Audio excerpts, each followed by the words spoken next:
출애굽기 2장입니다.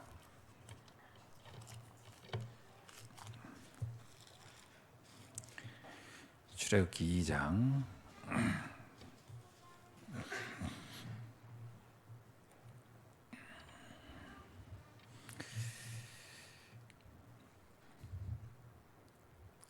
(9절로) (10절만) 한번 보죠. 출애굽기 2장 (9절로) (10절) 바로의 딸이 그에게 이르되 이 아기를 데려다가 나를 위하여 젖을 먹이라. 내가 그 싹을 주리라. 여인이 아기를 데려다가 젖을 먹이더니 그 아기가 자라매 바로의 딸에게로 데려가니 그가 그의 아들이 되니라. 그가 그의 이름을 모세라 하여 이르되 이는 내가 그를 물에서 건져내었음이라 하였더라. 아멘. 잘 쉬셨습니까? 또 다들 바빴죠? 명절을 앞두고. 오늘 말씀은 절대 선교 25시라는 제목입니다. 오늘 제목을 여러분 잘 기억하세요. 제목 중에 가장 중요한 것이 절대 선교라는 제목입니다. 그리고 이 절대 선교는 제자들에게 준 말씀이거든요. 자, 그러면 이게 무슨 뜻일까요? 하나님의 선교란 뜻이에요. 하나님의 선교. 하나님은 이 선교에는 하나님의 계획은 절대적이다. 그런 의미겠죠. 그러니까 하나님은 선교를 한 번도 멈춘 적도 없고 포기한 적도 없다. 이렇게 보시면 됩니다. 그래서 선교를 위해서 사실은 우리는 하나님께 부름 받은 이유 중에 하나다. 이렇게 보셔야 됩니다. 그렇죠? 하나님은 우리를 부르신 목적이 전도와 선교 때문이다. 이렇게 여러분이 깨닫는 것이 중요합니다. 자, 그렇다면 우리가 이 절대 선교를 이해하기 앞서서 5가지를 좀 꼭 기억해야 된다는 거예요. 자, 5가지를 한번 기억할 게 뭐냐면 절대 계획을 보는 눈입니다. 절대 계획을 보는 눈.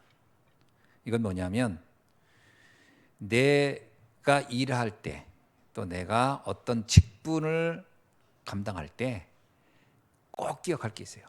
여기에 대한 하나님의 절대 계획이 뭔가. 어제 그 나성주 목사님하고 대화하는 중에 뭐가 있었냐면요. 나성주 목사님이 전도사 시절에 서울에서 전도사 시절 했는데 그때 가르쳤던 청년이 이제 나중에 커가지고 신학을 해서 목사가 됐어요. 목사가 돼서 성결교 목사인데 다른 그 성결교 교회에 있다가 너무 어려워가지고 이제 힘들어하니까 이제 나성 목사님이 이제 자기 제자기도 하고 그러니까 오랫동안 또 관계를 또 잘 맺어왔더라고요. 그렇게 하다가 남 목사님이 이제 그 친구한테 복음 알고 나서는 개인 양육도 했더라고요.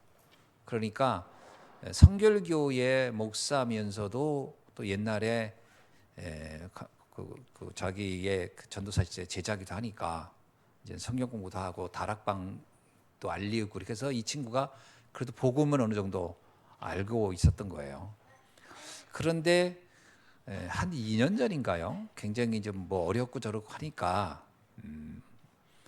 뭐 교단을 또 옮겨가 가지고 이제 다른 교단으로 가 가지고서 뭐 저기 경기도 무슨 그 바닷가인데 그쪽에서 이제 그 개척을 개척은 한 거 아닌 것 같아요. 조그만 이제 시골 교회죠. 시골 교회 담당해 가지고 있는데 며칠 전에 연락이 닿았다는 거예요. 연락이 닿는데 한동안에 쭉 연락이 없다가 연락이 또 닿아가지고 어떻게 지내냐 그랬더니 그렇지 않아도 이제 좀 연락 좀 하고 싶었다 목사님한테 하면서 하는 질문이 뭐냐면 난 하나님이 나를 목사로 부른 게 맞는지 이게 고민이다라는 거예요. 내가 내 의지로 그냥 목사가 된 건지 아니면 하나님이 진짜 나를 택해서 나를 목사로 부른 건지 이것이 잘 모르겠다. 그거를 좀 알고 싶어서 고민이다. 이제 무슨 얘기냐면 지금 목회가 안 되는 거예요. 너무 힘든 거예요. 너무 힘드니까 과연 이런 것이 과연 하나님 뜻일까? 막 이러면서 고민이 그냥 많은 거지. 그래서 그 전화가 와서 전화를 했대요. 남 목사님이 이제 본인 얘기를 한 거예요. 본인의 이제 개인 간증 얘기를 한 거죠. 여러분 잘 아시잖아요. 가정 아이가 장애인 경우도 그 경우 있고 또 가정적으로 어려워. 그리고 철원에서 엄청 오랫동안 미자립이었잖아요. 성도님들이 거의 없는. 그렇게 해서 진짜 제가 알기로는 뭐 한 10년 가까이 그렇게 미자립을 있었잖아요. 근데 남 목사님은 이제 우리 비슷하지만 나는 한 번도 내가 목회자가 된 거를 후회한 적도 없었고 이것이 뭐 내가 마음대로 한다 안 한다 이렇게 해본 적이 없다. 내가 목사가 된 건 하나님의 절대 계획 속에 된 것이다. 난 한 번도 이걸 의심한 적이 없다. 막 그런 얘기를 쭉 하면서 자네도 지금 하나님이 실수하는 분은 아니지 않냐. 하나님이 당신을 부른 게 실수했겠냐. 그리고 당신이 하고 싶다고 됐겠냐. 하나님이 허락하에 된 거지. 그러면서 이제 얘기를 쭉 이제 한 거예요. 그러더니 이제 목회자가 말을 못 하더래요. 그냥 울먹이면서. 울먹이면서. 근데 왜 나는 목사님 같은 그런 확신이 없는지 모르겠다고. 왜 나는 그게 없는지 모르겠다. 여러분, 나에 대한 하나님의 절대 계획을 못 찾으면 이건 정말 심각한 겁니다. 여러분이 직분을 받은 거, 여러분이 지금 있는 이 현장에 대한 지금 여러분이 하는 삶, 여기에 대한 하나님의 절대 계획이 있는 것을 확신해야 돼요. 이거 못 찾으면 이건 정말 울먹이면서 통곡할 일이에요. 하나님이 실수한 분이 아닙니다. 그죠? 나에게 이런 직분을 준 거 그냥 우연히 어쩌다 무슨 뭐 엿장수가 무슨 뭐 고무신 하나 던져주고 바꾼 겁니까? 그거 아니거든요. 정확한 하나님의 계획 속에서 이루어진 사건이란 말이에요. 그러니까 이게 정말 이게 우리들이 이 출발부터가 흔들리면 다 안 되는 거예요. 내가 하나님을 택한 것이 아니고 하나님이 나를 택하여 부르셨다. 여러분이 하나님 택한 게 아닙니다. 사실 여러분이 무슨 능력 있다고 무슨 지식 있다고 하나님을 내가 마음대로 택하고 안 하고 믿고 그럽니까? 하나님이 믿음도 하나님 주셨기 때문에 믿음 갖는 거예요. 내가 대단한 지식 있다고 하나님이 어떻게 믿어집니까? 그 에베소 2장 8절에 있잖아요. 그 은혜로 말미암아 믿음으로 구원을 주었나니. 그죠? 다 하나님의 은혜예요. 그러니까 이런 거를 신학적으로나 성경적으로 잘 보면은 흔들릴 이유가 없는 겁니다. 하나님의 절대 계획이 나에게 있다. 아멘. 하나님이 나를 부르신 절대 계획이에요. 이거는 정말 흔들리면 안 됩니다. 흔들리면 이제 기초가 흔들리는 게 기초가. 그러면 아무것도 안 되는 거예요. 하나님의 절대 계획. 아멘. 그래서 항상 일을 할 때 내가 있는 직분을 감당할 때 그 질문에 답이 나와야 돼요. 하나님의 절대 계획을 가지고 하나님 나를 부르셨다. 이 일을 허락한 것이다. 그것이 작은 일이냐 큰 일, 이건 세상 사람들이 판단할 일이에요. 아니 요셉이 보디발 집에서 노예로 가서 청소하는 것은 사람들이 볼 때는 하찮을지 모르지만 요셉은 그렇게 보지 않았어요. 이건 하나님의 절대 계획이 있는 현장이다. 남들이 뭐라고 보느냐 하는 건 중요하지 않다니까요. 세상 사람들은 세상의 기준 가지고 이게 하나님 계획이 아니니 그 사람들이 하는 얘기가 중요한 일이다 아니다. 그건 중요하지 않습니다. 그 말은 그 사람들의 생각인 거고 하나님이 하나님의 자녀를 불러서 맡긴 일은 그 어떤 것도 하찮은 게 없어요. 하나님의 절대 계획이 있는 일인 줄을 믿습니다. 그걸 찾으셔야 돼요. 아멘이죠? 그래서 내가 하는 일이 그냥 그 일 자체를 보면 하찮은 거예요. 그러나 하나님이 원하시고 하나님 계획 있는 일이다 하면 달라지는 거예요. 완전 달라지는 거예요. 거기서 영적인 거 빼내면 뭐가 남아요? 아무것도 없지. 인간을 양파 껍질 다 뜯어내보세요. 아무것도 없는 거지. 의미를 부여하는 순간부터 가치가 달라지는 거예요. 그때부터 하나님의 역사를 체험하게 되는 겁니다. 나는 그 해석 자체가 영적인 거라고 봐요. 아멘? 영적인 게 보이는 게 아니잖아요. 영적인 건 안 보이는 거예요. 그럼 안 보이는 거예요. 의미가 부여질 때 그건 내 생각대로가 아니라 그 의미 속에 하나님이 역사하기 시작하는 거예요. 귀신의 역사가 언제 일어나요? 아니, 돌 놓고 거기다 의미를 부여하면 귀신이 역사하잖아요. 종이를 그려놓고 거기다 의미를 부여하는 순간 역사하잖아요. 귀신이. 별거 아닙니다. 의미가 부여하는 순간 영적인 세계가 가동되는 거예요. 이해되세요? 의미를 어떻게 부여하느냐는 거예요. 의미를. 인간은 영적 존재이기 때문에 영적인 존재가 의미를 부여하는 순간 영적인 사회가 가동되기 시작하는 거예요. 이해가 되시나 모르겠네. 그러니까 내가 하는 일을 하찮게 본다. 그럼 진짜 하찮아지는 거예요. 하찮게 보면 한없이 하찮은 현장이고 의미를 부여하면 완전 달라지는 거예요. 절대 계획. 저는 다윗이 목동으로 있었어요. 수많은 목동이에요. 목동이 한두 명 있겠어요. 이스라엘 주변에. 그러나 의미가 달랐으니까요. 양 한 마리도 나는, 이것은 하나님이 내게 준 현장이다. 완전 달라지는 거예요. 똑같이 양치고 있는데 하나님의 역사가 시작되는 현장이 돼버린 거예요. 나 양이나 치고 있는데 아이고 하기 싫은 거 억지로 하니. 그건 비참해지는 현장이지. 어떻게 의미를 부하느냐.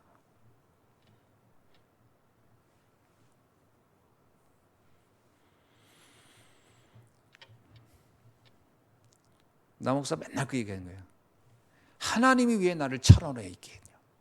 저 북녘 옛날에 6.25 사변 난 이후에 거기가 막 북한 땅하고 남한 땅이 서로 그 휴전 전에 막 침략하고 서로 땅 좀 더 가지고서 휴전하려고 막 그래서 계속 싸웠던 데 거기 아닙니까? 내가 이 현장에 북한 보고만 때문에 하나님이 나를 이곳에 있게 했구나. 이렇게 부여 의미를 딱 해놓고서 보니까요. 너무 자기가 감동스러운 거예요. 이 미자립이 문제가 아니에요. 어려운 게 문제가 아니에요. 나는 지금 북한 보고마의 주역으로 하나님 난 이곳에 나를 있게 했구나. 이야, 완전 다른 거예요. 사람들은 그렇게 보지 않거든요. 보통 야, 어떻게 내가 이 추운 지역에 와서 이 고생을 하냐 내가. 아이고 이거 동네도 이곳에 왜 밀려 여기까지 나왔을까. 이러면 비참해지는 거야 이제. 그리고 거기서 이제 우울증 걸려가지고서 철원에서 이제 병들어서 이제 골골 하는 거예요. 의미를 어떻게 부여하느냐.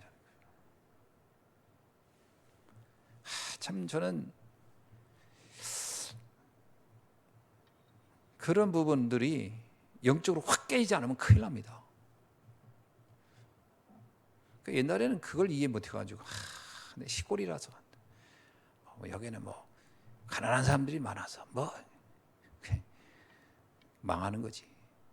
유목사님 그러잖아요. 영도라서 된다 그랬대잖아요. 영도라서 난 세계 보고 말 것이다. 이야, 어떻게 의미를 그렇게 멋지게 딱 합니까? 그러니까 하나님 그때 역사하기 시작하는 거예요. 여러분 좀 이해하셔야 돼요. 지금 있는 곳 여기가 예산이라서 되는 거예요. 할렐루야. 그러니까 예산이라 되는 거니까.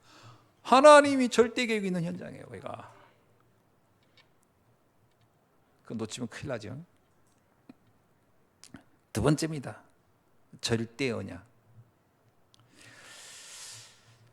하나님이 우리가 말씀을 받을 때 우리에게는요, 하나님께서 절대적으로 하나님이 계획을 가진 말씀이 있어요. 언약. 그래서 하나님의 절대 언약의 핵심이 뭐냐면 영적 서밋입니다. 우리를 부르실 때는 사실은요 리더로 탑으로 부르신 거예요. 그 시대의 영적 지도자로. 그걸 여러분 믿으셔야 돼요. 여러분이 직장에서 가만히 보세요. 똑똑한 사람 많고 능력의 사람 많고 학벌 좋은 사람 많을 거예요. 그러나 영적으로 보면은 아무것도 아닌 거예요. 영적으로는 여러분이 그 현장의 탑이라니까요. 그게 언약이에요. 요셉이 바로왕을 봤을 때 이야 대단하다 이렇게 본 게 아니고 불쌍한 왕이구나 본 거예요. 아, 하나님의 축복이 필요한 왕이구나. 누가 서밋이에요? 요셉이 서밋인 거예요. 감옥에서 바로 나왔지만 요셉이 서밋인 거라니까. 이 언약을 하나님 우리에게 주신 거예요. 아브라함에게 뭐라고 얘기합니까? 그 시대의 최고의 서밋은 아브라함인 거예요. 모세가 최고의 서밋으로 하나님이 그를 부르신 거예요. 여러분 자신이 여러분을 볼 때 어떤 가치로 어떤 의미로 나를 봅니까? 그거 발견하지 못하면 우리는 우리 자신이 되게 비참해진다니까 잘못하면요. 세상 사람들 보면 비교해 보세요. 한없이 부족하지.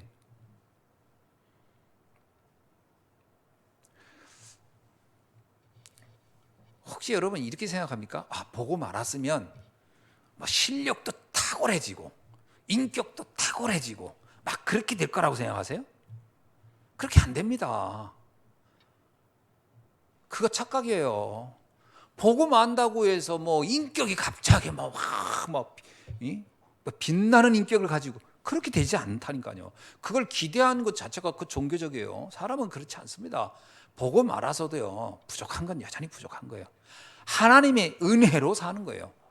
그리고 하나님이 나에게 영적인 부분에 답을 가졌다는 이유로 서밋으로 보는 거예요. 내가 영적 서밋이라고 해서 모든 부분에 인격이고 뭐가 다 뛰어난 게 아니라니까. 가끔 전 그런 얘기하는 분들이 있을 때 답답하더라고. 다락방에 있는 사람들 왜 인격이 이러냐. 아이고 참 답답한 소리 하고 있는 거예요. 인격은 그렇게 크게 대단하지 않습니다. 그건 정말 아주 작은 분야에 불과한 거예요. 인격이 좋으면 좋을 수 있지만 안 좋아도 상관이 없는 거예요. 인격은 그렇게 중요하지 않습니다. 사실은. 나는 이런 생각이 들어요. 하나님이 지금까지 나를 보고 말게 한 것만으로도 나는 얻을 것 다 얻었고 받을 것 다 받았다. 충분하다 그것으로. 인격에 관한 얘기는 그거는 속이는 겁니다. 속아요. 자꾸 그거 바라보면 자꾸 사람이 묘하게요. 한번 그런 인격이나 인품이나 이런 쪽으로 이렇게 딱 눈이 가잖아요. 그러면 그게 막 절대 진리인 것처럼 보여요. 막 그래야 된다고요. 그거 큰 착각입니다. 안 그렇습니다. 근데 그게 문제가 뭐냐면 그건 눈으로 나를 또 보게 되는 거예요. 그럼 나는 한없이 실망하는 거예요. 나는 자꾸 실망하는 거예요. 아까도 어느 목사님 영상 보니까 막 그리스도를 닮자, 막 그리스도를 닮. 내가 그때 정말 답답하대. 닮기는 뭘 닮아요? 그리스도 얼마나 닮을 건데 본인이 못 닮아요. 예수님이 하나님인데 어떻게 하나님을 닮아? 그래서 예수님이 나를 닮으라지 않고 나를 믿으라 그런 거예요. 닮을 능력이 없으니까 우리는 그 수준 안 돼요. 그냥 은혜로 사는 거지. 주의 은혜로 사는 거라니까. 내 꼬라지 이대로 살다 가는 거예요. 어쩌면은 그거 특별히 달라지지 않아요. 여러분 내 인격 그렇게 달라지지 않습니다. 은혜로 살다 가는 거예요. 근데 이제 은혜 누리다 보니까 10번 분노할 걸 한두 번 분노하고 좀 이렇게 분노할 시간 이렇게 그런 게 조금씩 없어지는 것뿐이지 달라진 거 아니에요. 크게 달라지지는 않습니다.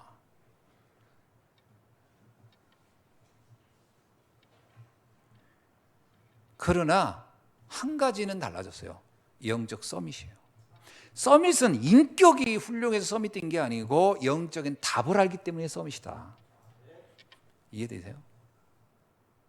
영적인 답을 알기 때문에 서밋인 거예요, 여러분. 그러니까 여러분 스스로의 인격에 너무 실망하지 마세요. 주님이 여러분 인격 보고 실망 안 하고 있는데 왜 여러분이 여러분한테 실망합니까? 주님은 이미 처음부터 다 알고 있었어요, 우리 수준을. 예수님이 베드로 부를 때 베드로 인격을 몰랐겠어요? 난 베드로가 언제쯤 나를 배신할 거라고 나는 알고 있었을 것 같아요. 예수님이 때가 왔구나 이놈. 그래. 그러나 나중에 베드로 부를 때 또 어떻게 해요? 묻지 않아요. 그 인격 안 묻습니다. 너 그때 왜 너 나 배신했냐 너. 자식아 3년을 훈련시켰으면 좀 달라져야지. 이런 말 안 해요. 그냥 한 가지 물어요. 네가 나 사랑하냐? 그렇지. 예, 사랑합니다. 그러면 됐다. 그거는 된 거야. 여러분 내 인격은 부족해도 내가 주님 사랑하는 마음이 있다면 그거로 충분한 겁니다. 아멘. 그래서 우리에게 주는 언약이 뭐냐? 영적 서밋이라는 답이에요. 이거 잡으셔야 돼요. 이거 가지고 다른 사람을 보세요. 다른 성도 실망할 게 하나도 없어요. 하나님은 저런 사람도 영적 서밋으로 부르셨구나. 그래서 하나님의 은혜가 더 놀라워요. 야, 하나님은 저런 사람도 쓰시는구나. 성경상의 인물을 보세요. 하나님이 쓴 사람 라합도 썼잖아요. 기생 라합도 쓰시고 다 씁니다. 도망자도 쓰고 배신자도 쓰고 씁니다. 하나님이 필요할 때. 그래서 하나님의 은혜가요, 은혜. 그래서 야, 대단하구나. 주의 은혜가 대단하구나. 그래서 자꾸 내 인격을 이렇게 멋있는 것처럼 포장할 것도 없거니와 그걸 뭐 대단하다고 할 것도 없고. 아멘이죠? 그래야 우리가 선교합니다. 생각해 보세요. 내가 뭐가 인격이 완벽해야 돼. 그러면요, 그거 준비되기 전에는요, 성경에 나오잖아요. 로마서에 율법은 우리의 입을 막는다고 나와요. 입이 여러분 내가 부족하다 생각하는데 입이 열려요? 안 열리지?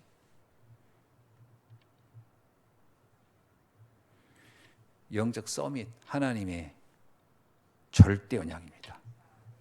여러분은 하나님의 자녀예요? 종이에요? 자녀입니다. 하나님은 여러분을 종으로 부르지 않았어요. 노예로 안 불렀어요. 하나님의 자녀로 불렀어요.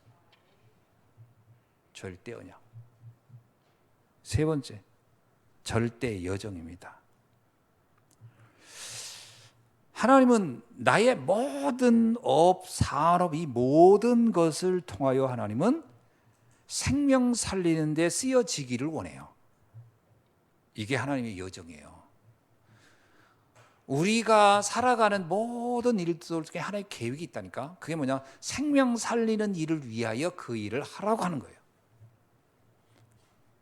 그게 하나님의 여정입니다. 그래서 내가 하는 일 자체, 그 자체가 캠프예요. 여러분의 삶 자체가 캠프라니까요. 그 생각을 하셔야 돼요. 내 있는 현장, 내가 하는 게 모든 게 캠프다. 넌 살리는 일을 위해 하는 거다. 그걸 잊어버리면요, 굉장히 중요한 거를 좀 상실한 겁니다. 그러면 안 되잖아요. 네 번째, 하나님의 목표가 있어요. 절대 목표. 그게 뭐냐면 제자를 찾는 겁니다. 제자. 완벽한 인격 가진 사람을 찾는 게 아니고요, 복음에 감격해하고 복음에 답을 내는 사람이 제자예요. 그 사람이 있다니까요. 그래서 오네시모 보세요. 오네시모는 여러 가지로 보면은 어떻게 저런 사람이 예수님을 그리스도로 고백할까 싶을 만큼의 인격은 안 돼 있는 사람인데 그가 제자였던 거예요. 우리는 자칫 잘못해요. 오해해요. 뭐냐면 인격이나 이런 것이 나쁘다는 얘기, 그걸 좀 무시하는 건 아닙니다. 우리가 잘못하면 거기에 몰입될까 봐, 거기에다가 가장 중요한 가치를 둘까 봐 하는 얘기예요.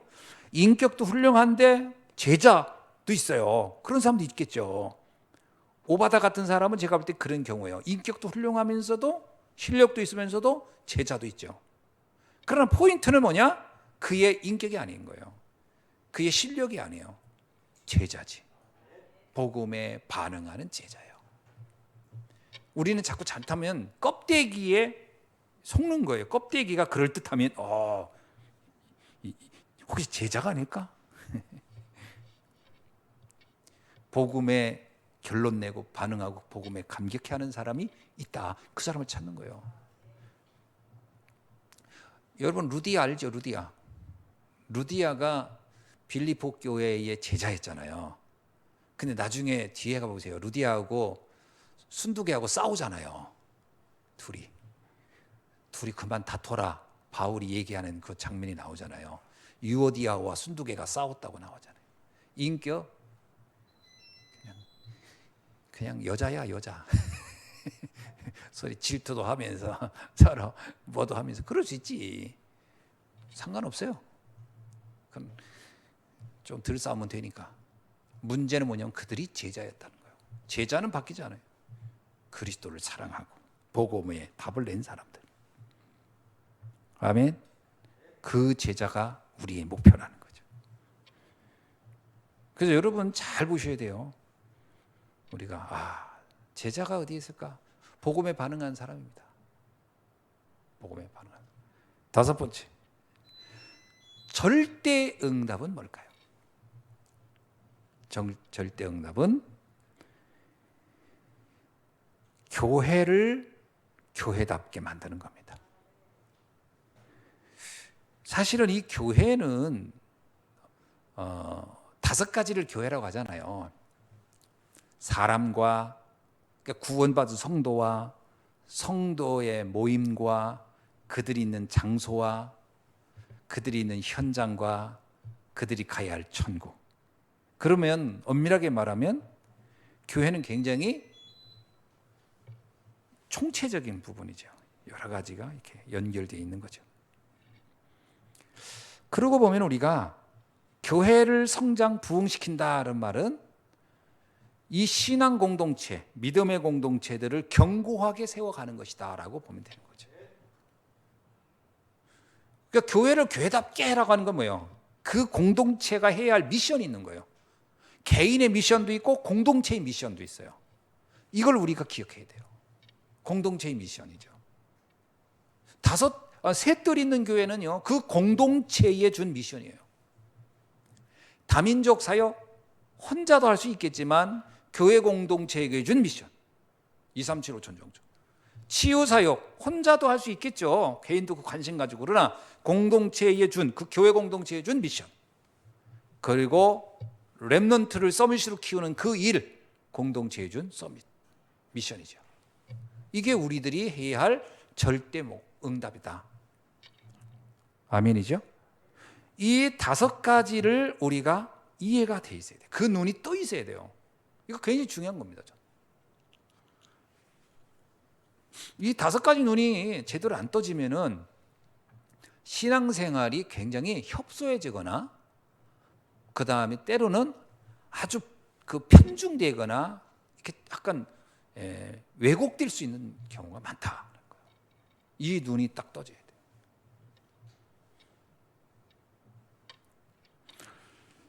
자, 그러고 나서 이 눈을 갖지 못하면 어떻게 될까? 이 눈이 뜨지 않으면 어떤 눈이 안 열리냐면요. 선교라는 게 안 열려요. 그게 문제입니다. 선교가 안 열려요. 생각해 보세요.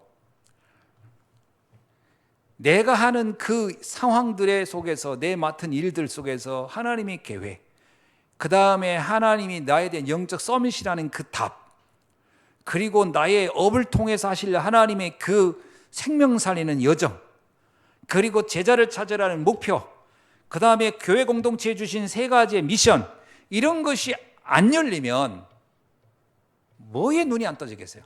선교에 눈이 안 떠져요. 선교에 관심이 안 가요.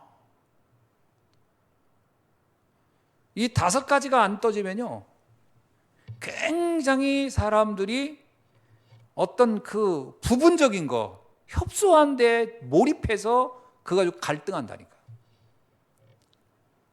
갈등한다는 거기에 몰입해가지고 거기에 빠지게 돼요. 그럼 하나님 주신 그 위대한 계획, 거기에는 아예 시선이 머물러 가지 않는 거죠.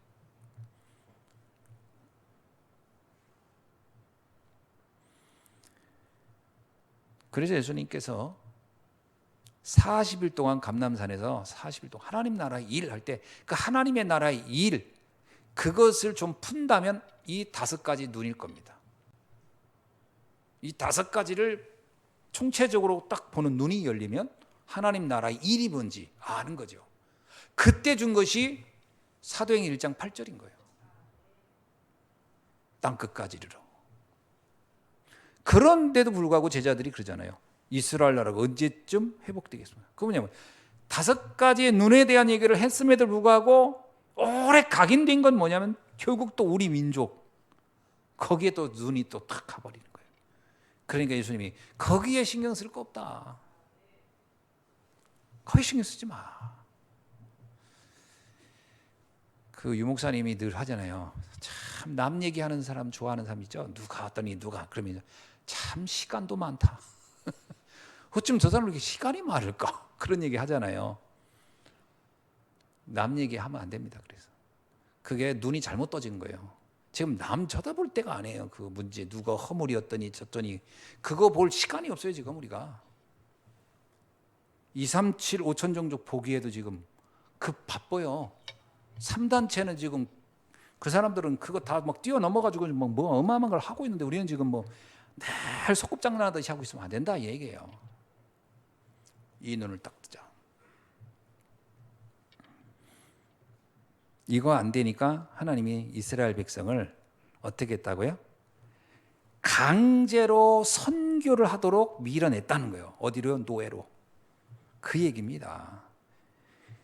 왜 이스라엘 백성이 애굽에서 그런 고통을 당해야 했느냐? 애당초 이스라엘 백성에게 준 하나님의 미션이 있었잖아요. 그 미션을 이 민족이 잃어버리니까 이들이 여기서는 견디지 못하게끔 만든 거예요. 나가야 되게끔 만든 거예요. 흩어지게끔 만들어요. 그리고 10가지 재앙이 뭔지를 보게끔 만들어요.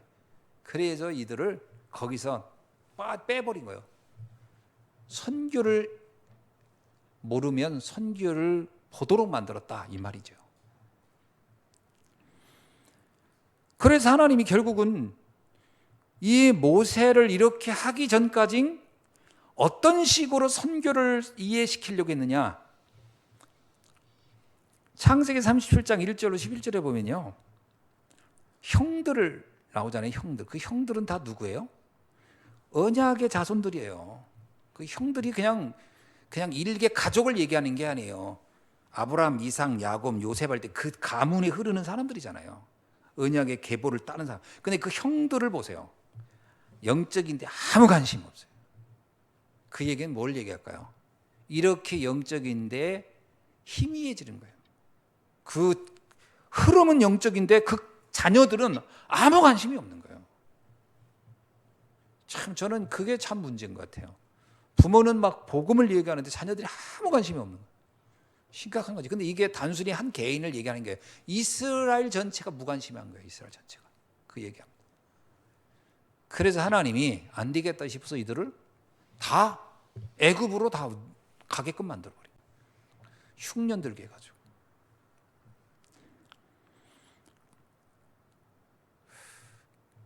그때 이제 그 간 사람이 누구냐면 요셉 아닙니까? 근데 그 한 사람 요셉에게는 하나님이 그 언약이 뭔지를 계속 말해주고 있는 거예요. 사실 이스라엘 백성이 그래도 이렇게 눈이 캄캄해도 하나님이 이스라엘 민족을 포기하지 않은 것은 요셉 같은 남은 자 그 안에 있었기 때문에, 제자가 그 안에 있었기 때문에 가능했던 거죠. 보디발 집에 있을 때, 감옥에 있을 때, 바로 앞에 있을 때, 그때 그 요셉의 모습이 오늘 우리가 회복해야 할 5가지 눈인 줄로 믿습니다. 이 눈 열어야 돼요.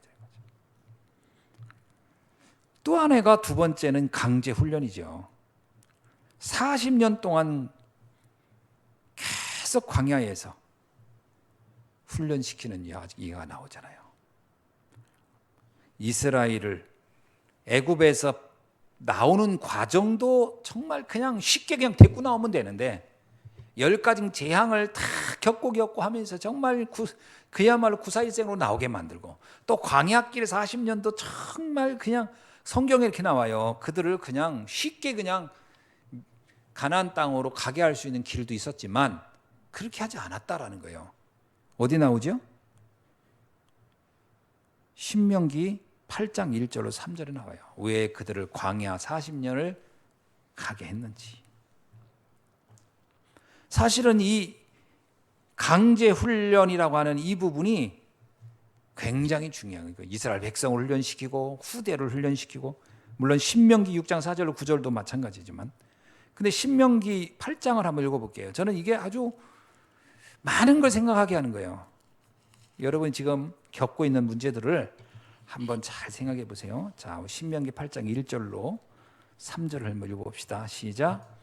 내가 오늘 명하는 모든 명령을 너희는 지켜 행하라. 그리하면 너희가 살고 번성하고 여호와께서 너희 조상들에게 맹세하신 땅에 들어가서 그것을 차지하리라. 네 하나님 여호와께서 이 40년 동안 네게 광야길을 걷게 하신 것을 기억하라. 이는 너를 낮추시며 너를 시험하사 네 마음이 어떠한지 그 명령을 지키는지 지키지 않는지 알려 하심이라. 너를 낮추시며 너를 줄이게 하시며 또 너도 알지 못하며 네 조상들도 알지 못하던 만나를 네게 먹이신 것은 사람이 떡으로만 사는 것이 아니요 여호와의 입에서 나오는 모든 말씀으로 사는 줄을 네가 알게 하려 하심이니라. 아멘. 왜 광야 40년을 걷게 했을까에 대한 명쾌한 답을 여기서 말하고 있는 거예요.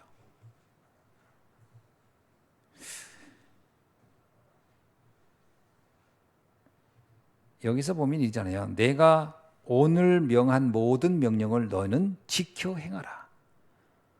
그리하면 너희가 살고 번성하고 여호와께서 너희의 조상들에게 맹세하신 땅에 들어가 그것을 찾아. 처음부터 축복의 말씀을 딱 줘요. 조건은 하나예요. 하나님의 말씀을 붙잡고 가면 그렇게 된다. 그런데 그렇게 하지 않았다는 거예요. 그렇게 하지 못했다는 거예요. 왜? 우리가 가지고 있는 오랫동안 가진 체질, 불신앙, 각인된 게 너무 많아. 안 돼. 그래서 여기서 광야길에서 40년 동안을 하나님 그 길을 걷게 했는데, 왜 걷게 했느냐 하면서 쭉 설명 나오는 거예요. 너를 낮추고 나의 말씀을 네가 정말 붙잡도록 하기 위하여. 그러면서 더 재밌는 게 있어요. 내가 너를 줄이게 한 이유도 알라. 왜 그때 매일매일 만나를 먹게 한지도 알아야 된다. 그러면서 하는 얘기가 뭐냐면, 사람이 떡으로만 사는 게 아니다. 하나님의 말씀으로 산다는 것을 알게 하려고 그랬다.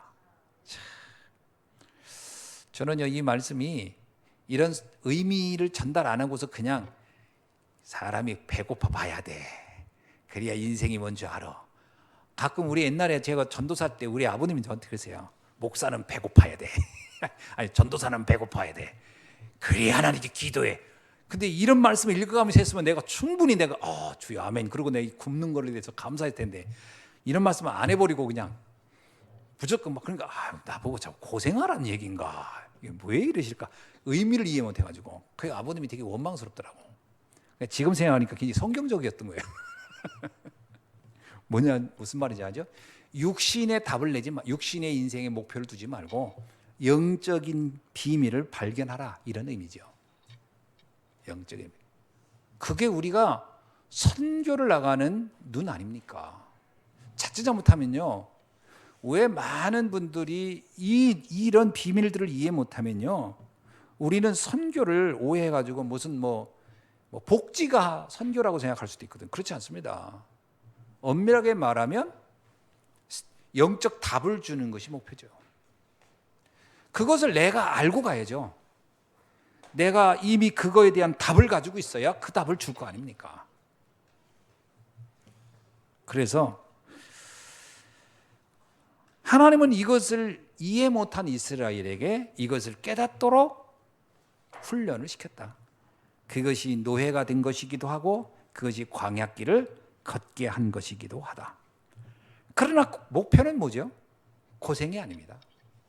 고난이 아니에요. 그것이 하나님의 계획이 아니에요. 중요한 것을 발견하기 위해서, 그리고 진정한 하나님의 축복을 누리도록 위한 여정이었던 것을 우리는 알아야 되는 거지요. 자, 그렇다면 결론입니다. 우리는 이 선교가 절대적인 거라면 첫 번째입니다. 나와 관련된, 나와 관계된 곳에 어떻게 복음을 전할 것인가가 우리의 집중적인 관심의 내용이 돼야 돼요. 나와 관련된 곳에 나는 어떻게 복음을 전할 것인가. 그래서 이거를 좀 넓게 보세요. 여러분의 가족도 여러분 관련된 현장이에요. 이 가족들에게는 어떻게 복음을 전할 것인가. 그 여러분 고민 많이 하셔야 됩니다. 고민하지 않으면 안 돼요. 이번에 뭐라고 얘기했냐면 용목사님 이런 얘기죠. 이건 질문만 해도 응답이 시작된다 그랬어요. 어떻게 할까? 그게 나는 그 예비 캠프라고 하거든요. 그 예비 캠프를 하셔야 돼요, 여러분. 내가 관련된 곳에는 어떻게 복음 전할 것인가. 두 번째입니다. 이곳에서 나는 어떻게 제자를 찾아낼 것인가. 두 가지 목표를 둬야 돼요. 제자를 나오면 다 끝난 겁니다, 사실. 바울이 빌립보 가서 루디아라는 제자 딱 찾고 나서요. 거기에 그렇게 계속 있지 않습니다. 떠납니다. 왜? 이미 제자가 찾았으면 끝난 거예요. 그 현장은. 나는 이곳에 어떤 제자. 그래서 이런 얘기 하잖아요. 어떤 직장에 가서 떠날 때는 기준이 있다. 거기에 제자 세워놓고 떠나라. 그런 얘기 하잖아요. 너와 똑같은 사람 세워놓고 네가 떠나도 계속 복음 운동할 사람이 나오거든. 그때가 떠날 때다. 그전에는 떠나지 말아라. 제자가 나올 때까지는. 그건 전 답이라고 봐요. 그죠? 제자가 나올 때까지. 아멘. 그러니까 이게 오늘 우리가 절대 선교라는 관점을 가지고 봐야 할 눈이다 이 말이죠. 하나님은 이걸 원하는구나 나에게. 그러니까 여러분 있는 현장 제자 찾아야 돼요.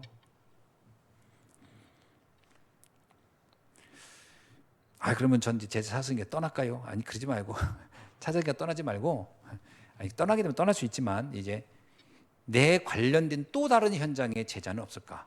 찾으시라는 거예요. 찾으세요. 그래서 예수님처럼 11제자를 찾으세요. 이렇게. 아멘. 오늘 또 이 명절인데 여러분이 이제 이제 설날에 가족들을 만날 거 아닙니까? 그 현장도 여러분에게는 캠프 현장이에요. 뭐 찾아오는 분도 계시겠고 또 여러분 가기도 하겠고 뭘 하겠죠. 생각을 해보세요. 이번에 만나는 사람들에게, 만나는 가족들에게 어떻게 복음을 전할까? 이곳에 과연 제자는 누구일까? 여러분이 그래서 제자 메시지를 줄 수 있는 그런 동지가, 영적 동지가 나오면 행복할 겁니다. 그죠? 행복하겠죠? 그 응답을 꼭 누리는 귀한 절기가 되기를 바랍니다. 기도하겠습니다. 하나님 감사합니다. 오늘 주신 말씀 붙잡고 우리가 다시 한번 하나님의 절대 선교가 오늘 우리에게 정말 절대적인 계획으로 언약으로 붙잡아지는 귀한 날이 되게 하시니 감사합니다. 오늘 이 말씀 붙잡고 우리가 정말 이번 명절을 집중하여 응답받을 수 있도록 하나님 역사하여 주옵소서. 예수 그리스도의 이름으로 기도하옵나이다. 아멘.